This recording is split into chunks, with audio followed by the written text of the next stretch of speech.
Hello students, कैसे हैं आप सब लोग। तो फाइनल रिवीजन लेके आया हूँ आप लोगों की रिक्वेस्ट पे कि सर कुछ इंपॉर्टेंट डेट्स हैं क्लास, कुछ इंपॉर्टेंट इवेंट्स हैं और कुछ इंपॉर्टेंट टॉपिक्स कीवर्ड्स को आप रिवाइज करा दो। तो वीडियो बहुत खास है, वीडियो एंड तक देखना। मैं इसमें आपको सारी चीजें पूरा का पूरा, बेसिकली मेरा फोकस इंडियन इकोनॉमिक डेवलपमेंट का है क्योंकि डेट इवेंट सब इंडियन इकोनॉमी में ही आता है। कंप्लीट रिवीजन करा दूंगा और फटाफट रिवीजन कर लेते हैं। ये वीडियो काफी हेल्पफुल रहने वाला है आपके लिए। तो डेट्स के लिए आप परेशान मत हो जो होने लग जाना, सर इन्हें याद करना पड़ेगा, लास्ट मोमेंट पे कैसे याद करेंगे। बस आप दिमाग में रखो, अपने आंसर्स को लिखते वक्त अपने आंसर में आप क्वालिटी ऐड कर सकते हो इन डेटा को लिख के। तो जो 40 आउट ऑफ 40 की प्रिपरेशन कर रहे हैं क्लास, वो इन चीज़ों को ऑलरेडी याद कर चुके होंगे और बहुत सारी बातें इसमें से पता होंगी आपको। तो दिमाग में रखने की चीज़ है, बस कोई रट्टाफिकेशन की चीज़ नहीं है। तो मैं लास्ट मोमेंट पे तुम्हें स्ट्रेस नहीं देना चाहता कि इनको याद करो, बस इनको दिमाग में रखना। मैंने अपना काम करके क्लास आपको सारी चीज़ें क्लास प्रोवाइड कर दी हैं।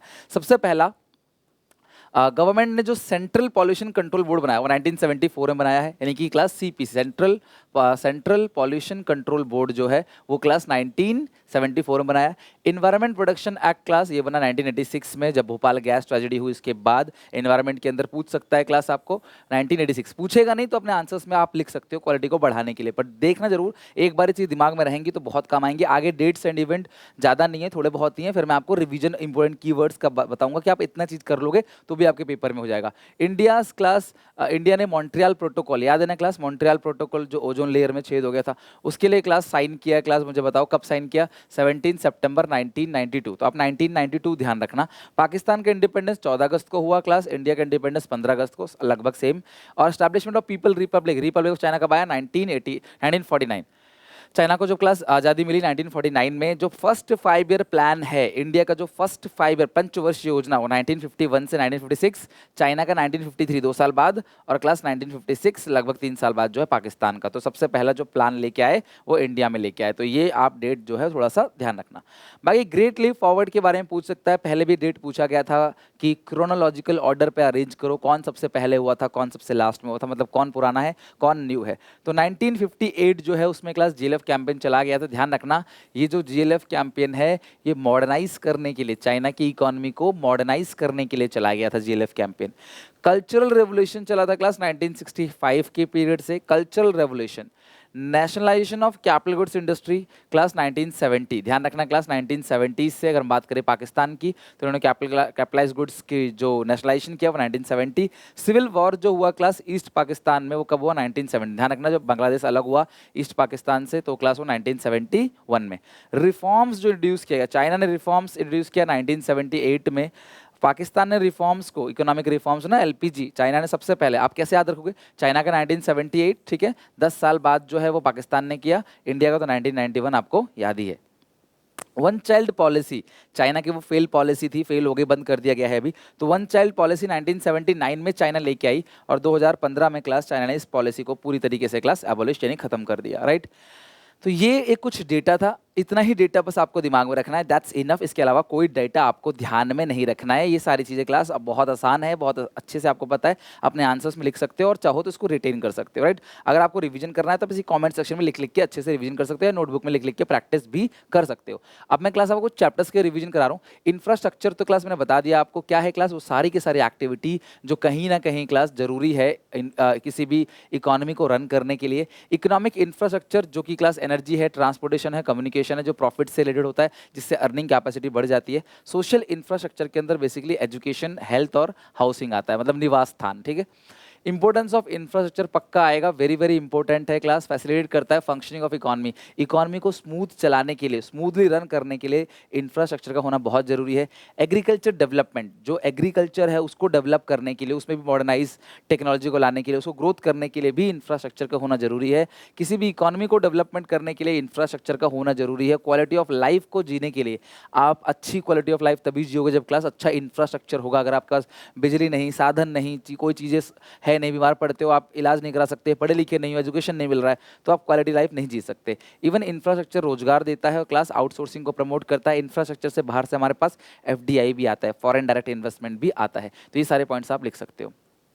डियर लर्नर्स, एक बहुत अच्छा मौका अनअकैडमी पहली बार आप लोगों को दे रहा है। क्लास 9th और क्लास 10th के बच्चों का ऑफलाइन टेस्ट होगा जून 4 और जून 5 को। यह है क्लास यूएन सेट यानी कि Unacademy national scholarship admission test, जहां पे अनअकैडमी 40 सिटीज में टेस्ट कंडक्ट करा रहा है। यस, जो कि क्लास ऑफलाइन टेस्ट है।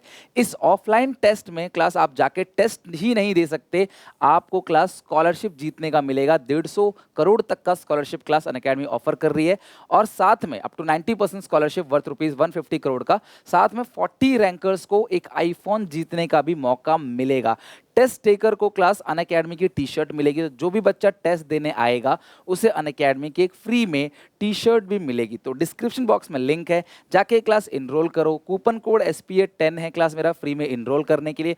ध्यान रखना, जो इनरोल करने की लास्ट डेट है वो 2 जून है, और टेस्ट जो है वो 4 और 5 जून का होगा। अनअकैडमी के जो सेंटर्स हैं, वो जो आप टेस्ट के लिए इनरोल करोगे आपको सारी इन्फॉर्मेशन मिल जाएगी, आपको वहाँ फिल करने का ऑप्शन आ जाएगा, आप टेस्ट को फिल कर सकते हो। साथ में क्लास अपने कॉन्फिडेंस को बूस्टअप करोगे। ऑफलाइन पेपर देके 90% स्कॉलरशिप तो क्लास मिल ही रहा है, रैंकर्स को आईफोन भी मिल रहा है क्लास। तो अपने क्लास साथ के लोगों को बोलो क्लास की पूरे इंडिया लेवल पे कंपटीशन हो रहा है, प्लस आपके आंसर्स को डेप्थ एनालिसिस भी किया जाएगा। तो डिस्क्रिप्शन बॉक्स में लिंक है, जाके चेक जरूर करना।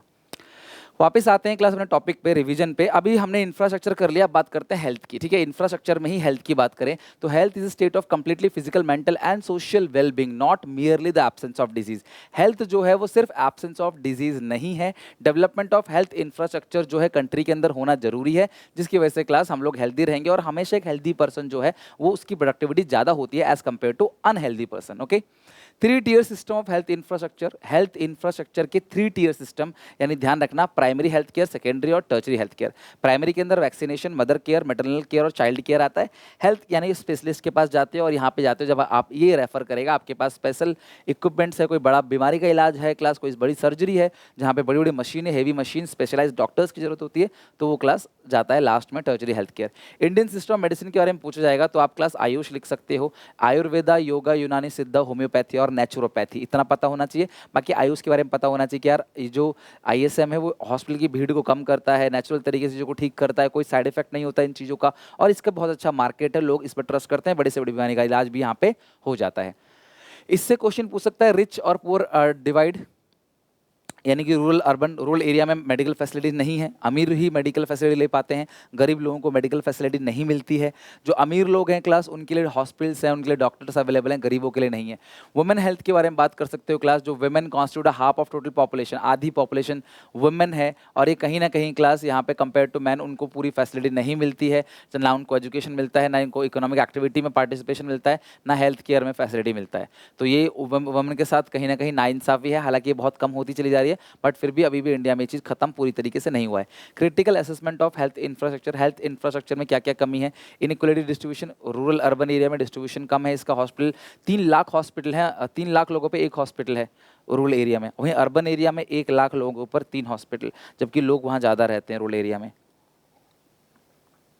साथ में पुअर सैनिटेशन फैसिलिटी, टॉयलेट, शौचालय वगैरह प्रॉपर तरीके से नहीं है। हालांकि क्लास योजना जो सरकार लेके आई है क्लास, उसके तहत स्वच्छ भारत अभियान के तहत क्लास जगह जगह जो है शौचालय बनवाए जा रहे हैं, गांव में लोगों को पैसा दिया जा रहा है, बट फिर भी वो पूरी तरीके से अभी काम नहीं हुआ है। मैन पावर कम है, माल न्यूट्रिशन है, और lack of private sector, sorry role of private sector. कहीं ना कहीं प्राइवेट सेक्टर जो है वो इतना बड़ा रोल प्ले करते हैं हेल्थ के अंदर, जो कहीं ना कहीं क्लास अपनी मनमानी करते हैं या लूटा लाटी जो भी है वो करते हैं क्लास, जो चीज़ ठीक नहीं है, सरकार को रेगुलेट करना चाहिए उनको। वर्कर क्लास वो नहीं है जो चोरी कर रहा है, गैम्बलिंग, स्मगलिंग, हवाला, थेफ्ट, ये वर्कर नहीं है। जो अर्निंग के लिए कुछ काम कर रहा हो, एक लीगल वर्क होना चाहिए, तो उसको हम लोग क्या बोलते हैं, वर्कर बोलते हैं। एग्जाम्पल इसलिए दिया, पूछा जा सकता है घुमा के। लेबर फोर्स मतलब क्या है, कितने टोटल वर्कर अवेलेबल हैं, चाहे वो काम कर रहे हों, चाहे वो काम कर रहे हों, चाहे वो सीकिंग फॉर जॉब, वो एबल हैं और वो जॉब ढूंढ रहे हैं, तो इन दोनों को क्या बोलेंगे class, labour force. Labour force participation rate, ध्यान रखना class, labour force upon total working population into 100, तो ये आएगा लेबर फोर्स पार्टिसिपेशन रेट। अगर तुम्हें एक आइटम, 2 आइटम, 3 आइटम में से कोई भी 2 दिया हो, तीसरा निकाल लोगे। वर्कफोर्स का मतलब क्या है, जितने एक्चुअली वर्किंग, जो लोग एक्चुअली में काम कर रहे हैं, उनको हम लोग क्या बोलते हैं, workforce. Number of unemployed people, unemployed people किसको बोलते हैं क्लास, जिनको काम नहीं मिला, जो काम ढूंढ रहे, जो काम करने के लायक हैं, काम करना चाहते हैं लेकिन उनके पास काम नहीं है, सो दे आर अनएम्प्लॉयड, उनको बोलते हैं अनएम्प्लॉयड। वर्कर पॉपुलेशन रेशियो क्या होता है क्लास, कितने वर्कर है, so workforce upon population, working population into 100, तो इसको क्या बोलेंगे, वर्कर पॉपुलेशन रेशियो। एम्प्लॉयमेंट, जिनको काम मिल चुका है। सेल्फ एम्प्लॉयमेंट, जहाँ पे अपना कैपिटल, अपना लेबर, अपनी हर चीज़ आप लगा रहे हो, लैंड, लेबर, कैपिटल अपना खुद का लगा रहे हो और काम कर रहे हो, that is called employment. Self employment. और वेज एम्प्लॉयमेंट, जहाँ अपना लेबर बेच रहे हो आप, जहाँ अपना मेहनत आप बेच रहे हो काम करने के लिए, वो क्लास हो गया वेज एम्प्लॉयमेंट। यहाँ पे सैलरी मिलती है आपको, यहाँ पे आप ओनर हो। जॉबलेस ग्रोथ इंडिया में चल रहा है टेक्नोलॉजी के आने की वजह से, नई नई टेक्नोलॉजी आ रही है क्लास, तो यहाँ पे जॉबलेस ग्रोथ हो रहा है, यानी कि ग्रोथ तो हो रहा है, इकॉनमी की जीडीपी बढ़ रही है, इकॉनमी तरक्की कर रही है, भारत जो है वो तरक्की कर रहा है, लेकिन फिर भी जॉब्स नहीं है। अनएम्प्लॉयमेंट की समस्या इंडिया में बहुत ज़्यादा बढ़ गई है। कैजुअलाइजेशन ऑफ वर्कफोर्स, जब धीरे धीरे सेल्फ एम्प्लॉयड लोग और रेगुलर सैलरीड एम्प्लॉय लोग शिफ्ट कर देते हैं कैजुअल वर्कर की तरफ, कैजुअल वर्क करते हैं, यानी क्लास कभी भी उनको निकाल दिया जा सकता है, कोई लेबर लॉ नहीं है, कोई ट्रेड यूनियन नहीं है, कोई प्रोटेक्शन सरकार की तरफ से नहीं है, ना ही जॉब सिक्योरिटी है, कभी भी इनको निकाल दिया जा सकता है without paying any compensation, they are casual worker. और इनकी तादाद बढ़ती चली जा रही है भारत के अंदर, जिसको बोलते हैं कैजुअलाइजेशन। इनफॉर्मलाइजेशन में लोग फॉर्मल सेक्टर से मूव करके इनफॉर्मल सेक्टर में चले जा रहे हैं, क्योंकि फॉर्मल सेक्टर में जॉब नहीं है। फॉर्मल सेक्टर वो सेक्टर है क्लास जो गवर्नमेंट सेक्टर तो कह सकते हो आप, साथ में जिनके पास 10 से ज़्यादा वर्कर हैं, जो पीएफ काटते हैं, जो क्लास एम्प्लॉयज़ को पेंशन और अदर बेनिफिट्स देते हैं सारे के सारे, तो वो नहीं देना चाहते कंपनी, इसलिए क्लास फॉर्मल सेक्टर से लोग मजबूरी में इनफॉर्मल सेक्टर में जाके काम करते हैं। इनफॉर्मल को अनऑर्गेनाइज सेक्टर भी कहा जाता है। तो बता दें, फॉर्मल सेक्टर को क्लास कहते हैं ऑर्गेनाइज सेक्टर और इनफॉर्मल को अनऑर्गेनाइज सेक्टर।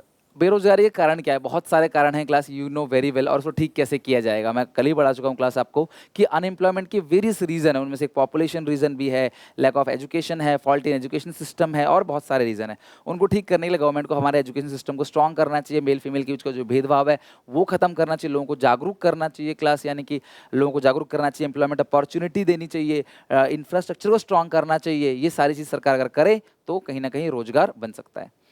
एनवायरनमेंट के फंक्शंस बहुत इंपॉर्टेंट है, carrying capacity, absorption capacity, please देख के चले जाना, मैंने क्लास 2 आवर्स का जो 1 शॉट कराया था उसके अंदर कवर कर रखा है। फंक्शंस ऑफ एनवायरनमेंट की बात करें तो हमें रिसोर्सेज देता है, हमारे वेस्ट को संभाल लेता है, वेस्ट खत्म हो जाता है, गायब हो जाता है, डिकम्पोज हो जाता है एनवायरनमेंट के अंदर। इन्वायरमेंट है तो लाइफ है, और एनवायरनमेंट कहीं ना कहीं हमारी क्वालिटी ऑफ लाइफ को भी इंप्रूव करता है।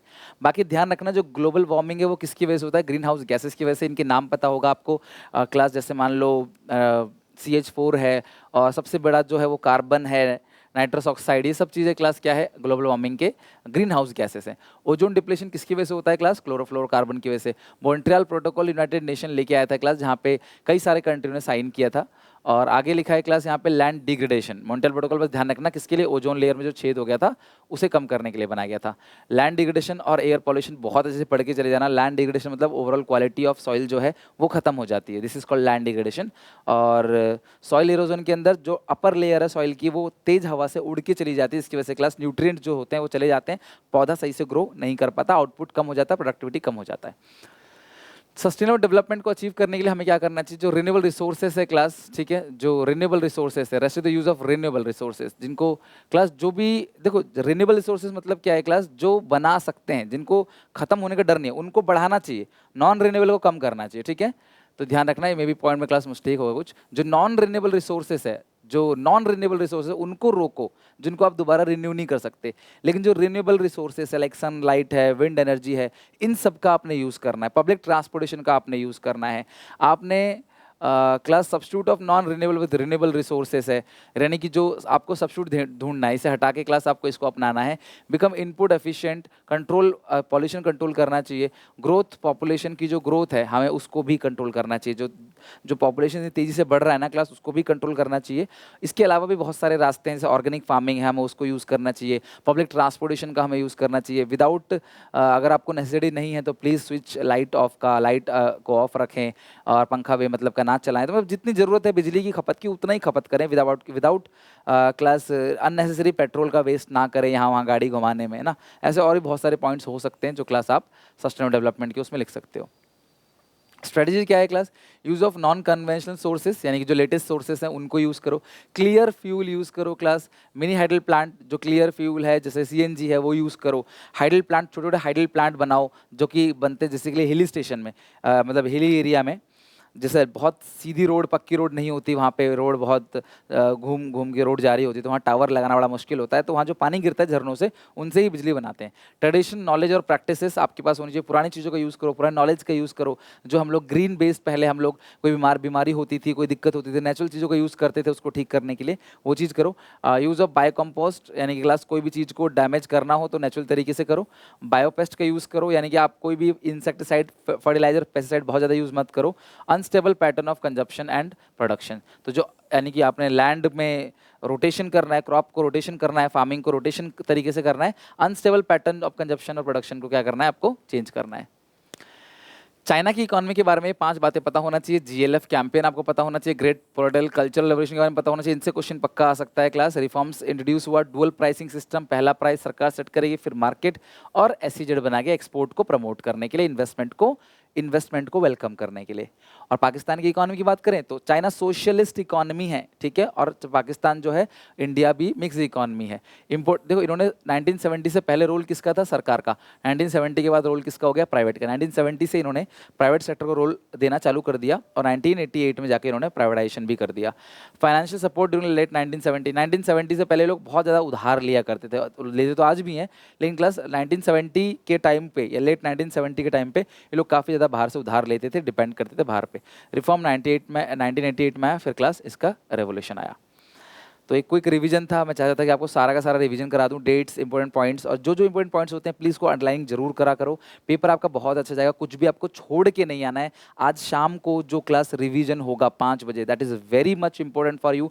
प्लीज़ अपने सारे दोस्तों को बोल देना शाम को 5 बजे आ जाए। जितने भी कॉमर्स के स्टूडेंट्स हैं क्लास, जितने भी ऑल ओवर इंडिया में स्टूडेंट्स हैं, सबको इन्फॉर्म करो कि शाम को 5 बजे लाइव है इसी चैनल पर क्लास, जहाँ पे हम पूरा का पूरा सिलेबस इन डेप्थ में बात करेंगे, सारे इंपॉर्टेंट टॉपिक की बात करेंगे। हार्डली 2 घंटे के अंदर मैं तुम्हें सब कुछ A to Z खत्म करा दूंगा, चाहे मैक्रो हो चाहे इंडियन, सारे इंपॉर्टेंट पॉइंट्स जहां जहां से क्वेश्चन पूछे जा सकते हैं। तब तक के लिए take care, bye bye, God bless you.